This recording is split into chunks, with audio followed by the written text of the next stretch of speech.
Hakeem Abdul-Olajuwon, Michael Jeffrey Jordan. Two of the greatest players to ever come out of the same draft, if not the greatest. Hakeem was the only player at that point in time that a team could draft over Jordan and not regret it. Hakeem stormed into the league as an all-star and MVP candidate, leading the Rockets to a finals appearance in just his second year.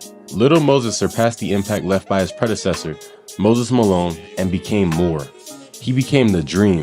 But when thinking about that draft, many NBA fans across the world think of the number 2 pick as a nightmare. Remember when I said that Hakeem was the only player that could be drafted over MJ? Well, scratch that, because in the 1984 draft, Hakeem went first overall and MJ went third. So who was the second pick?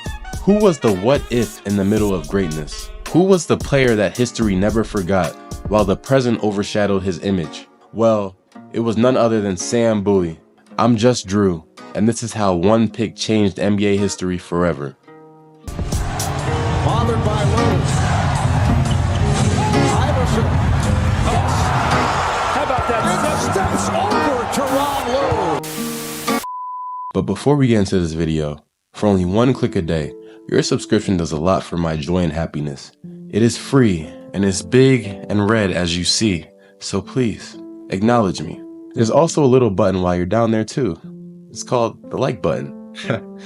Oh, that's the best thing about YouTube, the like button. It changes colors if you click it too, by the way. You should try that out. Wow, isn't life amazing? I'm thugged out, but I just seen a motherfucking rainbow. Imagine being known not for who you are, but who was drafted after you. And imagine being booed on your draft night, not for your play, but for who was still on the draft board. That might be worse than a 30-plus-year-old 5'04" and calling a 20-year-old Pop Smoke his big brother. I mean, I guess you can't be too upset when this is the man drafted after you. 6 rings, 6 finals MVPs, 5 regular season MVPs, the greatest of all time to many. Many times in show business, people say that it is hard to follow great acts. But in my opinion, it can be even harder to come before great acts. When you follow great acts, at least your performance is forgotten. However, when you come before great acts and don't live up to the standard set, you will forever be remembered as the comparison point, the person who every spectator compares that great act to determine just how great it was. And that is kind of how Sam Bowie was treated. Hakeem, whether you like it or not, was the obvious no-brainer at 1. If I showed you these 3 different career stats, who do you think would be the best player? Surely it would be the player averaging a double-double and 4.5 blocks in only 27.2 minutes played. Now, for the other 2 players, who would you rather have? Would you rather have 13, 9, and 2 blocks a game, or 17.7, 5, and 1.7 steals per game? Well, to understand how Sam Bowie became the most infamous draft pick in NBA history, you have to understand the time. In the 80s, the NBA still was centered around big men. Even the best guards were relatively big. The 80s game was nothing like the game today, where we see smaller guards being the X factors. When you think about the 80s, what names come to mind? Kareem, Magic, Larry, Kevin McHale, James Worthy, George Gervin, Dr. J, Alex English? All of these players are above 6'6". Sure, you have players like Isaiah Thomas and Sidney Moncrief, but they were rare occasions in a big league. Nowadays, you can list Steph Curry, Kyrie Irving, Russell Westbrook, Chris Paul, Ja Morant, Trae Young, and more in the same era. So we have to understand the context. The Houston Rockets had the number 1 pick. While they already had a Rookie of the Year center in Ralph Sampson, most teams had 2 viable big options. Moreover, the Rockets lost their Hall of Fame franchise center, Moses Malone, a few years prior. The dream just made the most sense. Portland had the number 2 pick, and that was where the true discussion lied. Remember, Portland already had Clyde Drexler. It would not make sense to just take another guard, right? But when that guard is Michael Jordan, one of the greatest college prospects at shooting guard of all time, maybe you go against what's logical. Maybe you take a risk. But the Trailblazers not only had a fresh Clyde Drexler, but they also had an all-star shooting guard, Jim Paxson, and finished the season 48-34. Why take a risk when you're one potential piece away from a surefire championship appearance? Why take that risk when you already have 2 potentially game-changing guards? So their obvious pick was 7'1" Sam Bowie, who was no slouch himself. He was also a consensus All-American and 3 times All-SEC player, and in the NBA, he would be heavily valued over any other guard. But there was a catch. Sam Bowie already missed 2 full seasons of college basketball due to leg injuries. He suffered a stress fracture in his left tibia that would never heal. He's quoted saying, "I can still remember them taking a mallet, and when they would hit on my left tibia, I would say, I don't feel anything. But deep down inside, it was hurting." To most people across the world, those previous injuries would be an immediate red flag that would take Sam Bowie out of the lottery as a whole. But look at history. There have been various players who have been injured in college, yet still go on to have successful NBA careers. So Portland took that risk. As I said, it wasn't like they needed a game-changing, all-NBA caliber player. It wasn't like they needed an NCAA champion, John Wooden award-winning, AP Player of the Year shooting guard. They just needed an extra piece in their championship contending puzzle, and that decision would haunt the franchise forever. Bowie's rookie season, though, gave false hope in the face of impending doom. He averaged 10 points, 8.6 rebounds, 2.8 assists, and 2.7 blocks, making the all-rookie team. That's not bad at all, right?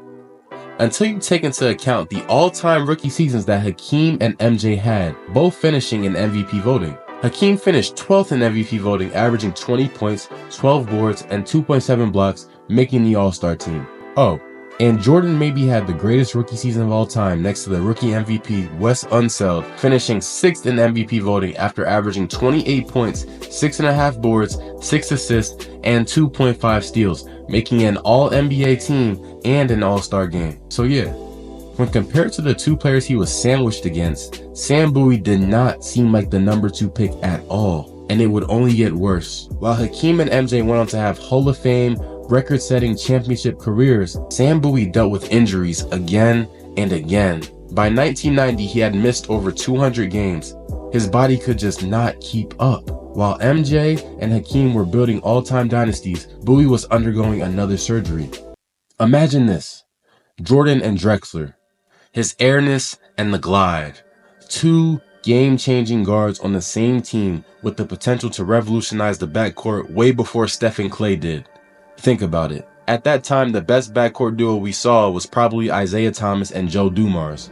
But Jordan and Drexler?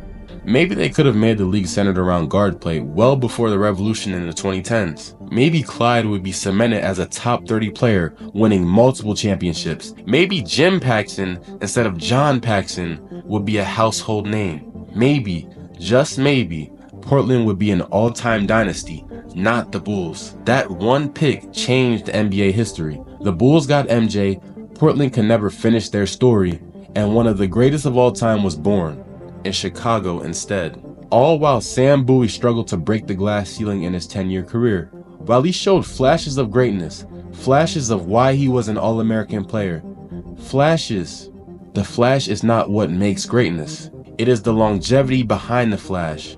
It's better to be the sun than a dying star. So those seasons where he averaged 15, those seasons where he was a solid rim protector, those seasons where he was a double-double machine are washed away because the players around made it that way.